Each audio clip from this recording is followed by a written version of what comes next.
Պարոն Խաչիկյան, բարև ձեզ, շնորհակալ եմ, որ ժամանակ գտաք մեզ հարցազրույց տալու համար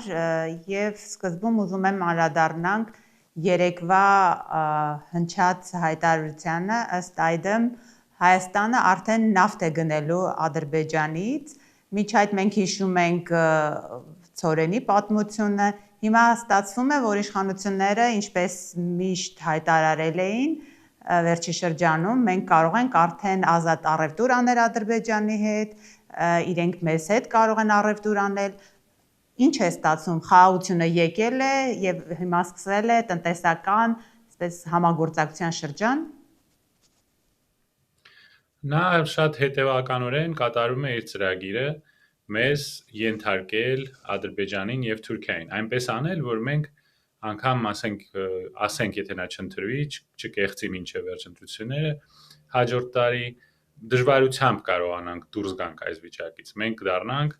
երկրորդ Ղարաբաղ։ Մենք դառնում ենք երկրորդ Ղարաբաղ։ Մենք փաստորեն հիմա եւ նավթն ենք ստանալու Ադրբեջանից եւ դա փոխարինելու է ուրիշ երկրների նավթը եւ գազը եւ հետո Ցորեն ենք ստանալու եւ այլն եւ այլն։ Այսինքն մեզ դարձնելու է Ադրբեջանի հպատակ պետություն, վասալ պետություն։ Սա է այս մարդու նպատակը։ Մենք դրա մասին երկար ժամանակ խոսել ենք։ Սա ստեղծում է շատ վտանգավոր կախվածություն, այսինքն եթե մի տարի հետո Ադրբեջանը, դու գիտեք, նա արդեն նշանակել են Հայաստանի մահմեդական համայնքի ղեկավարին։ Եթե մենք օրինակ դիմադրենք, որ 100,000-ավոր ադրբեջանցիներ վերադառնան Հայաստան, Ալիևը այդ խողովակը կփակի այն նույն ձևով, ոնց որ փակեց Ղարաբաղի խողովակը։ Մենք դառել ենք երկրորդ Ղարաբաղ, բայց եթե մեր ժողովրդին դա չի հետաքրքրում, նրանք չեն կարծում, որ սա վտանգավոր է, ես ոչ մի բան չունեմ ավելացնելու, թող լինի այնպես, ինչպես ուզում է մեր հասարակությունը։ Բայց ինչ որ առումով, տեսեք, նաև քննարկումներ կան փորձագիտական շրջանակում, որ միտում կա, չնայած ասում են, որ մեկ անգամյա է դեռևս, միտում կա ռուսական նավթից, այնուհետև բենզինից հրաժարվել եւ ռուսական ազդեցությունը կրճատել։ Կա նման բան ըստ ձեզ եւ արդյոք հակառուսական որոշակի տարեր կան այս ամենջում, ինչի մասին խոսում են փորձագետները։ Իսկ ինչ որ ուրիշ ձևով սա ինչպես կարելի է տեսնել։ Մի մարդ, որի ամենամոտիկ ընկերներից մեկը Ֆրանսիայի նախագահն է, որը մեր ժողովրդին խաբեց, խոստացավ մեզ, որ կլինի մեր կողքին եւ հանձնեց 120,000 հայ։ Եվ հիմա էլ հանգիստ նայում է, թե Հայաստանը ինչպես հանձնեց Մեղրին եւ այս Զանգեզուրի միջանցքը ունով զիջեց։ Իհարկե, իր հետևը կանգնած է Թուրքիան, Ադրբեջանը, Անգլիան եւ Ֆրանսիան, Ռուսաստանի ամենաոխերիմ թշնամիները։ Եվ նա մեզ դարձրեց խաղակարդ, ինչպես միշտ, խաղակարդ արևմուտքի ձեռքում Ռուսաստանի դեմ։ Սա մեր հասարակության հիվանդությունն է։ 1918-ից 20 թվականին մենք նույն խաղը խաղացինք, կորցրեցինք մեր հանրապետությունը, բայց դա մեզ դաս չեղավ։ Ուրեմն, գիտեք, ամեն հասարակություն արժանի է իր նրան ինչ որ նա ունի, արժանի է իր ճակատագրին։ Եթե մենք էլի ենք ուզում այս խաղը խաղանք, եկեք էլի այս խաղը խաղանք, նույն արդյունքով դառնանք Թուրքիայի եւ Ադրբեջանի մի մաս, բայց այս անգամ 11-րդ բանակը, Կարմիր բանակը չի գալու Ադրբեջանից, որտեղ Ռուսաստանը այսպիսի ներկայություն չունի այլևս Կովկասում։ Եթե մենք ուզում ենք դիվերսիֆիկացնել մեր նավթի եւ գազի իմպորտը, շատ լավ, մեր կողքը կա Իրանի պես պետություն, որտեղից մենք կարող ենք դա գնել, բայց երևի ճիշտը նա է, որ մենք ենթարկվենք այն պետությանը, որը դեռ երկար ցուցակ ունի պահանջների եւ այդ ցուցակը չկատարելու դեպքում ուղղակի կփակի խողովակը, հաց եւ նավթ եւ էլեկտրականություն եւ գազ չունենալու դեպքում հայերը միանգամից կենթարկվեն ցանկացած պահանջի։ Եթե դա եք ուզում, թող այդպես լինի։ Ես այլևս չեմ ուզում ոչ մեկին խանգարել։ Տեսեք, պահանջների հետ կապված, երբ որ ասում եք, վերջին շրջանում մենք տեսնում ենք Սևանի հետ կապված նկարտումները Գյոչա էր ասում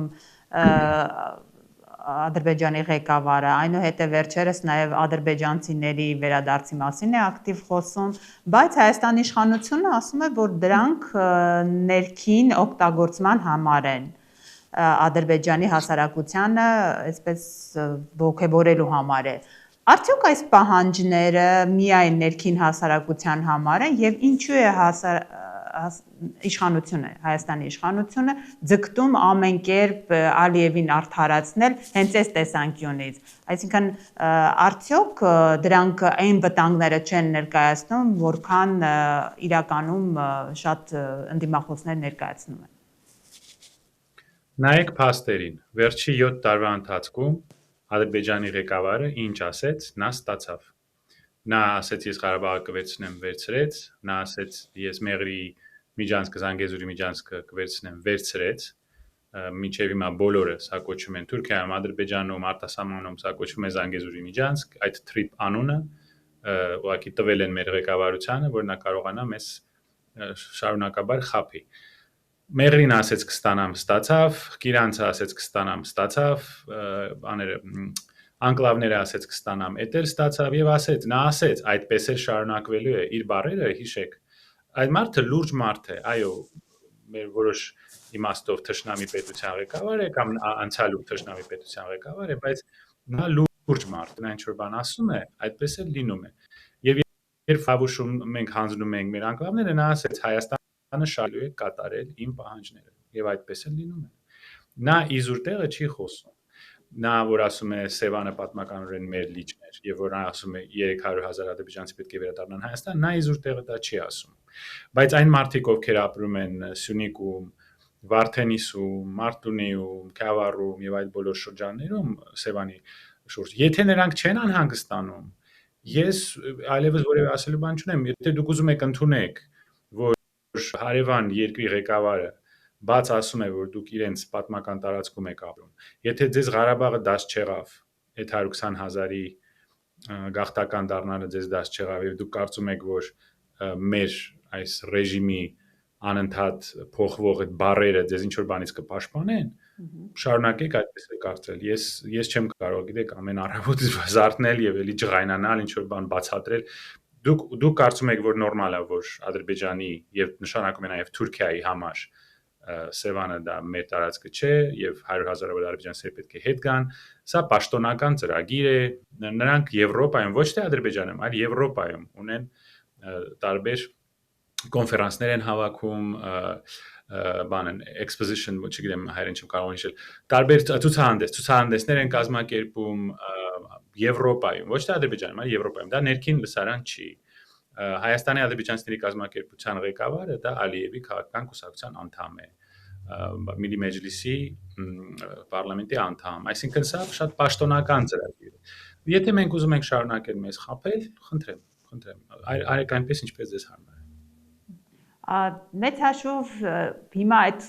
Նիկոլ Փաշինյանի հայտարարած խաղաղության դարաշրջանը, խաղաղության այսպես շրջանը, որ սկսվել է, որևէ ձևով մեզ չի տանում խաղաղ գոյակցության, այսինքն շարունակվելու է այս ամեն ինչը ընտրություններից հետո, որովհետև կա տեսակետ, որ այս ամեն ինչը արվում է, որպեսզի Նիկոլ Փաշինյանի համար պարարտ հող ստեղծեն նորից վերընտրվելու համար։ Հետո Ադրբեջանը, Ալիևը իր պահանջները գործնական տեսքի կտա, երբ որ Փաշինյանը արդեն իշխանության կլինի նորից։ Կա կապ, թե դրանք ընդամենը այսպես տեսական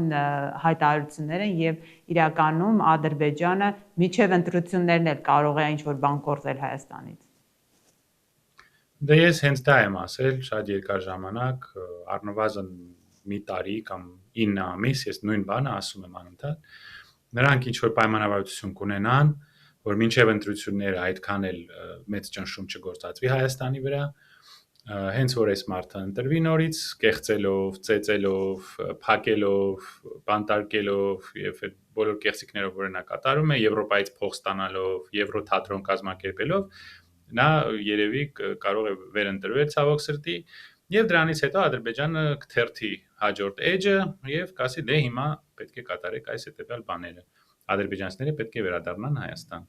Դրանից հետո շատ արագ Հայաստանը կենթարկվի բացարձակ արդեն կդառնա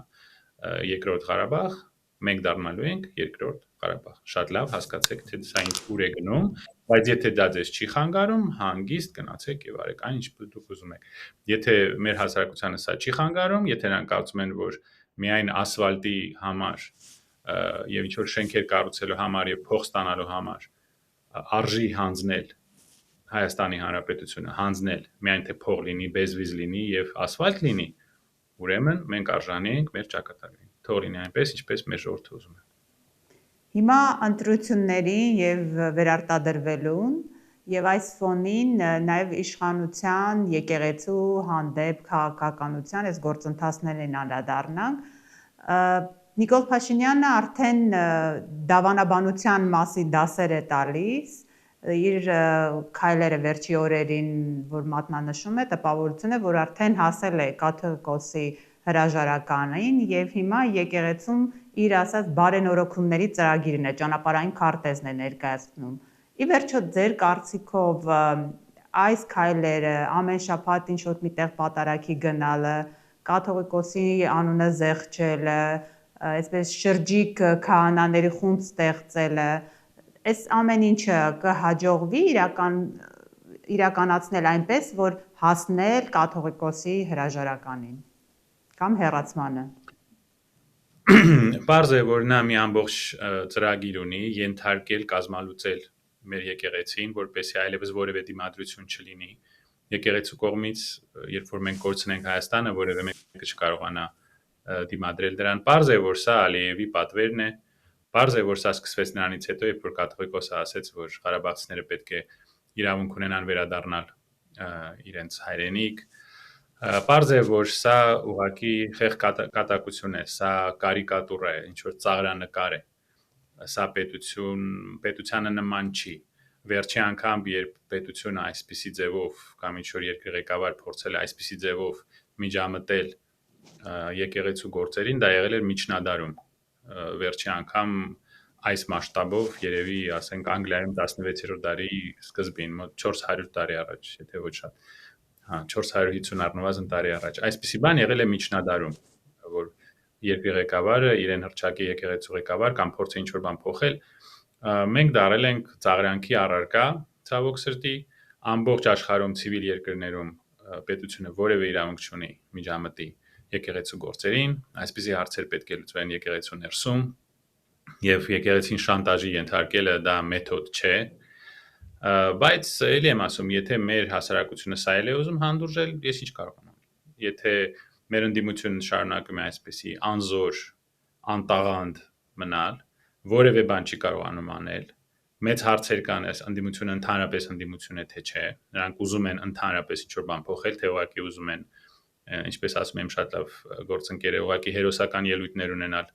պարլամենտում եւ ընդդիմություն աշխատել,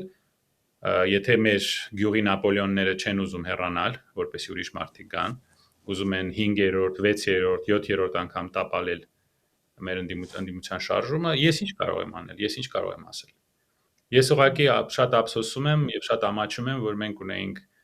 մի ուրիշ Հայաստան 35 տարի առաջ, լրիվ ուրիշ Հայաստան, որով մենք պարծենում ենք եւ լավ է, որ մեր պապերը եւ տատերը ժամանակին հեռացան այս կյանքից, որովհետեւ նրանք որ տեսնեին թե մենք ինչ ենք դարել, նրանք երևի տանջվելով կմահանային։ Սենց գոնե հանգիստ գնացին այս կյանքից։ Ես չէի կարող հավատալ, որ մենք այսպիսի վիճակի կհասնենք։ Բայց նորից եմ ասում, եթե մեր հասարակությունը նորմալ է, ես չունեմ որևէ արկություն։ Դուք ընդդիմադիրներին հասարակությանը կոչ եք անում ինչ անել, այսինքն որ պետք է լիներ նրանց գործողությունը այս բային, ինչ անել, որպեսզի եկեղեցու հետ կապված գործընթացներում ճիշտ դիրքորոշում ունենային եւ պայքարը ճիշտ տանային, ինչ անային։ Ես որևէ կոչեր այլևս չեմ անում, որևէ կոչեր չեմ անում։ Իմ պատասխանատվությունն է ուղղակի տեղեկացնել մարդկանց, թե ես ինչ եմ տեսնում, թե ինչ է լինելու եւ սա ուր է գնում։ Եվ մարդիկ պետք է ուղղակի որոշեն, նրանք դա ուզում են ընդունել, թե ոչ։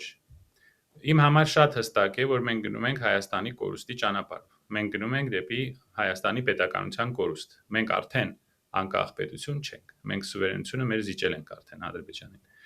Եվ մի տարի, 5 տարի հետո, կարծեմ 5-ից 7 տարի հետո մենք կարող ենք այլևս անկախ պետություն չլինել։ Կարող է մենք ինչ-որ դրոշ ունենանք ՄԱԿ-ում, բայց մենք անկախ պետություն չենք լինելու եւ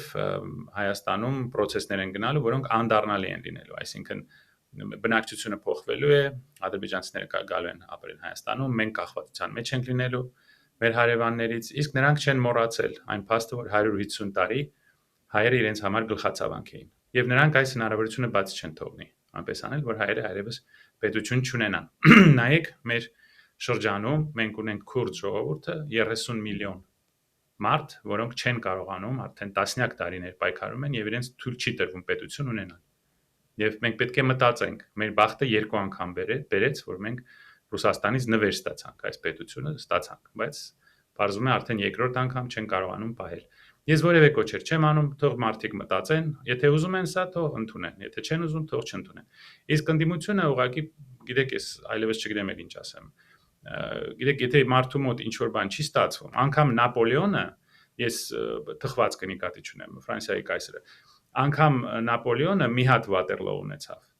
Մեր փոքրիկ Նապոլեոնները մի հատը, երկու հատը, երեքն էլ հերիք չի, չորրորդն էլ հերիք չի, 5 Վատերլո են ուզում։ Այսինքն ինձ պարտությունների շարանը շատ ավելի երկար է, քան Նապոլեոնի պարտությունների շարանը։ Նա մի անգամ Ռուսաստանում պարտվեց եւ հետո իր մեծ պարտությունը Վատերլոյում է։ Մեր Նապոլեոնների համար մեկը հերիք չի, 5 են ուզում, 6 են ուզում։ Ես ինչ կարող եմ անել։ Մարդ որ չի ուզում ընդունի, որ իր մոտ չի ստացվում, ոչ պետություն ղեկավարել է ստացվում, ոչ էլ ընդդիմություն լինել է ստացվում։ Ես ինչ կարող եմ։ Կներեք, ընդդիմադիրներն ասում են, «Էլ ինչ անենք, քանի անգամ պայքարեցինք, ուզեցինք փոխել իշխանությանը, դե չի ստացվում, ինչ անենք»։ Այսինքն, այստեղ եթե մեղավորներ փտրենք, պատճառները նաև կարելի է հասկանալ ինչ որ ձևով, որոնք են այդ պատճառները, որոնց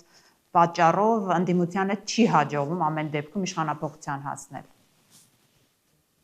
Եթե մարդու մոտ ինչ որ բան չի ստացվում, նա պետք է ընդունի եւ հեռանա։ Դա վերաբերվում է եւ մեր կառավարությանը եւ մեր ընդդիմության որոշ ղեկավարներին։ Ես բոլորին նկատի չունեմ, որոշ մարդիկ, ովքեր մի քանի անգամ փորձել են ինչ որ բան անել եւ իրենց մոտ չի ստացվում, պետք է գնա։ Եթե ես լինեմ Հայաստանի ֆուտբոլի թիմի մարզիչը եւ իմ թիմը 2-3 անգամ 9-0, 10-0, 12-0 պարտվի, ես պետք է ընդունեմ, որ ես ֆուտբոլի մարզիչ այդքան էլ չեմ կարող լինել եւ ինչ որ ուրիշ բանով զբաղվել, օրինակ քաղաքագիտությամբ։ Մեր մոտ բոլորը քաղաքագետ են, գիտեք, շատ ավելի հեշտ է դառնալ քաղաքագետ, առօրվանից փոխկապ կապել եւ դուք ավտոմատիկորեն դառնում եք դոկտոր քաղաքական գիտությունների։ Այն էլ ինչ որ օրենք են ընդունել հիմա, որ կարծեմ բոլոր տեխնացուները դարել են դոկտոր, բոլոր առաջի դասարանցիները դարել են 10-րդ դասարանի աշակերտներ, ինչ որ բաներ են, օրենքներ են ընդունում, դա էլ է ձև իհարկե։ Բայց սովորաբար եթե մարդու մոտ ինչ-որ բան չի ստացվում, նա պետք է հեռանա։ Եվ հետո ես կարծում եմ շատ լավ կլիներ, որ որոշ ուժեր, որոնց մասին հիշողությունները դեռ թարմ են ժողովրդի մոտ, չնայած երկար տարիներ են անցել, գոնե ընդունեն, որ նրանք էլ են ինչ-որ բան սխալ արել։ Գոնե ընդունեն եւ ժողովուրդը գուցե ինչ-որ ձևով հասկանա դա, քանի որ այս ռեժիմը շատ ակտիվ ձևով օգտագործում է այդ դժգոհությունը, մարդկանց դժգոհությունը, մարդկանց հիշողությունը օգտագործում է, որպեսզի մնալ իշխանության։ Ես դա կասեի, բայց էլի ես որևէ մեկին կոչ չեմ անում, ես ուղղակի կիսվում եմ մտքերով, մարդիկ թող որոշեն ինչ են անում, ոչ էլ իմ կոչերով ինչ որ բան կփոխվի, ոչ էլ նրանք, գիտեք, մարդը երբ որ իրան տեսնում է Նապոլեոն, նա չի հրաժարվելու դրանից։ Մեր մոտ գիտեք, ամեն բնակարանում ապրում է Նապոլեոնը, Կեսարը, Չէ Գևարան, իսկ Բաքվում Ինդիրա Գանդին եւ Մարգարետ Թետչերը թե են խմում իրար հետ։ Մենք բոլորը ղեկավար ենք, բոլորս մարշալ ենք, բոլորս հերոս ենք։ Դրա համար ոչ մի բան ես չեմ կարծում, որ նրանք դա կարող են ընդունել։ Եվ մի հարցի եմ ուզում անդրադառնանք, վերջերս Հայաստանը եւ Եվրամիությունը ռազմավարական գործակցության այդպես հուշագիր հաստատող ստորագրեցին համագործակցության եւ բավականին մեծ գումար է Հայաստանին տրվում, ու այդ ֆոնին Եվրամիության պաշտոնյաները հայտարարում են, որ դա կանխելու է մոլդովական սցենարը Հայաստանում։ Այդ գումարները մեծ հաշվով ինչի են ծառայելու եւ մոլդովական սցենար ասածը ինչ նկատի ունեն, ինչ պետք է լինի, որ Հայաստանին պիտի փրկեն մոլդովական սցենարից։ Նախ մեր եվրոպացի ընկերները, որոնք շատ դեմոկրատիա են սիրում եւ մարդու իրավունք են սիրում, նրանք երևի ինտերնետ չունեն, երևի փողը չեն տվել ինտերնետի եւ երևի չեն տեսնում, թե երեք ինչպես հարցակում եղավ ընդդիմադիր գործչի վրա, դիմակավոր մարդիկ ինչպես են ծեծում, հարցակվում, բան տարկում մարդկանց, ինչպես են մեր եկեղեցականներին ձերբակալում, անհետետ ինչ որ մեղադրանքներով, ինչպես են մեր գործարարներին ձերբակալում միայն նրա համար, որ նրանք ասում են, որ աջակցում են մեր եկեղեցուն։ Եվ շատ անգամ ասել եմ,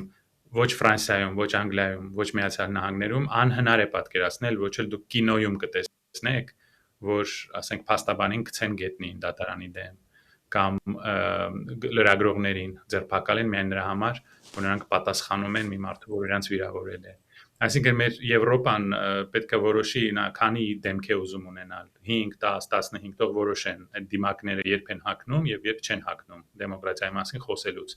Իսկ այդ փողը, որ բերվում է Հայաստան, դա པարզ է ինչու համար է, դա ընտրակաշարք է, բաց ձևով ընտրակաշարք է տրվում այս ռեժիմին, որ նա ընտրվի հաջորդ տարի, հետո մեզ էլի այդ սուտ Եվրոթատրոնի խոստումներն են տալու, որ մենք Եվրոպայի անդամ կդառնանք, չնայած որևէ մեկ այնտեղ մեզ չի սպասում, 1000 անգամ դրա մասին խոսացել ենք, գուցե վիզայի ռեժիմը ավելի հեշտացվի, որ հայերը ավելի հեշտ փախնեն Հայաստանից եւ հետ չգան։ Ես երկար տարիներ աշխատել եմ իմիգրացիոն համակարգում, Միացյալ Նահանգներում շատ լավ գիտեմ սա ինչպես է աշխատում, որ Հայաստանը դատարկվի, մարդիկ ավելի մեծ հեշտությամբ այստեղից գնան եւ ադրբեջանցիները գան։ Սա ընտրակաշարք է, նրանք փորձելու են երևի նույն սցենարը, իսկապես նույն սցենարը Հայաստանում կատարել, այսինքն բոլոր ընդդիմադիրներին կամ ձերբակալել, կամ վերջի պահին փակել ընդդիմադիր կուսակցությունները, բանտարկել նրանց ղեկավարներին, թույլ չտալ, որ մարդիկ, որոնք իրենց հարմար չեն, քվեարկեն եւ այլն։ Սա լինելու է մասսայական ընտրակաշարք եւ կեղծիք հաջորդ տարի եւ Եվրոպան շատ լավ էլ դրան գնում է, բայց սա առաջի անգամ չէ, ամբողջ Աֆրիկայի կեսը Ֆրանսիան պահում է, այնտեղ շատ եւ շատ բռնապետներ կան, Ֆրանսիայի նախկին գաղութները, որտեղ Ֆրանսիան սպոսավորում է այս բռնապետներին, որ իր շահերը հետապնդի, օրինակ էժան ռեսուրսներ ստանա այդ երկրներից։ Դա նորմալ է, ցավոք սեր։ Այսինքն այլ խոսքով կարող ենք ասել, որ արտաքին միջամտությունն է լինելու ընտրություններում։ Բավականին մեծ ընդ որում։ Դա շատ մեղմ է ասած, դուք 2018 թիվը լավ եք հիշում, ես լավ հիշում եմ։ Դուք այդ խոստումները հիշում եք դեմոկրատիայի, խաղաղության, որ մեզ սիրում էին, մեր դեմ խոնարհվում են, հիմա ծեծում են փողոցում, ում բռնում են, ծեծում են։ Հիշում եք, որ մեզ ասում են, մեզ սիրում են, խոնարհվում են, պաչեմ ձեր թուշիկները, թաթիկները, ինչ որ տենց պոեմներ էին գրում, որ գժվում ենք, չենք հասկանում սա ինչ է, ով ասա գրում։ Այդ բոլոր խոստումները հիշում եք, այդ Եվրոպայի այդ ուրախությունը հիշում եք, այդ իրենց բոլոր մեդիաները, որ եկել են Հայաստան, հիշում եք, ամբողջ աշխարհով մեծ ցույց են տալի, որովհետև հակառուսական բան է, շարժում էր, որպես ընկալվում էր որպես հակառուսական շարժում։ CNN-ից, BBC-ից, բոլոր կանալները, խոշորագույն կանալները Հայաստանում էին։ Հիշում եք այդ ներքին գործերին միջամտելը։ Իմիջիալոց վերջերս էլ լսեցի մի քանի շաբաթ առաջ այդ պարոն Ստանիսլավսկին, որ ասում էր, որ մենք ժամանակին չեր փոխանցում, հա, Սերժ Սարգսյանին Եվրոպայից բաներ ողջունում էին, հա, իր հաղթանակի արդիվ եւ նա դա չէր փոխանցում, այսինքն դա չէր համարվում միջամտություն մեր գործերի մեջ եւ երբ որ սկսվեց այդ այսպես ասած Թավշյա հեղաշրջումը, թուրք-ադրբեջանական հեղաշրջումը, դա չէր միջամտություն չէր, ոչ էր միլիարդավոր դոլարները, որոնք ներմուծեցին Հայաստան։ Դե ընդհանուր գումարը 3.5 միլիարդ, իսկ այդ բոլոր ծախված լրագրողները եւ այդ գրանտակերները ստանում են ամեն տարի առնվազն 30-40 միլիոն դոլար։ Դա էլ միջամտություն չէր։ Եվ դա տեղի էր ունենում տարիների ընթացքում, տասնյակ տարիների ընթացքում։ Այսինքն որևէ նոր բան այստեղ չկա, մենք դարել ենք գաղութ եւ եվրոպական ղեկավարների համար հիմա կարևոր է ուղղակի Ռուսաստանը վերջնականապես դուրս մղել Կովկասից։ Իսկ թե մենք ինչ կլինենք, մենք կլինենք, թե չենք լինի, մեր մոտ այս terror-ը եւ այս բռնապետությունը ինչքան է շարունակվելու, դա իրենց չի հետաքրքրում։ Կարևոր է որ ռուսները այստեղից դուրս գան։ Հետո էլ մեզ կասեն, եթե խնդիրներ ունեք, զանգ տվեք Էրդողանին եւ Ալիևին, բարիշեք։ Այսինքն մենք վերադարձանք 19-րդ դար, երբ հայերը էլի ձեռները մեկնած գնալու են Լոնդոն, Փարիզ, Վաշինգտոն եւ խնդրելու են, որ մեզ չկոտորեն, չմորթեն, մեր եկեղեցիները չքանդեն։ Մենք վերադարձանք 200 տարի առաջ։ Թող լինի այնպես, ինչպես ուզում է մեր հասարակությունը։ Անհնար է, գիտեք, անընդհատ նույն բանը ասել։ Թող մարդիկ որոշեն։ Շնորհակալ եմ։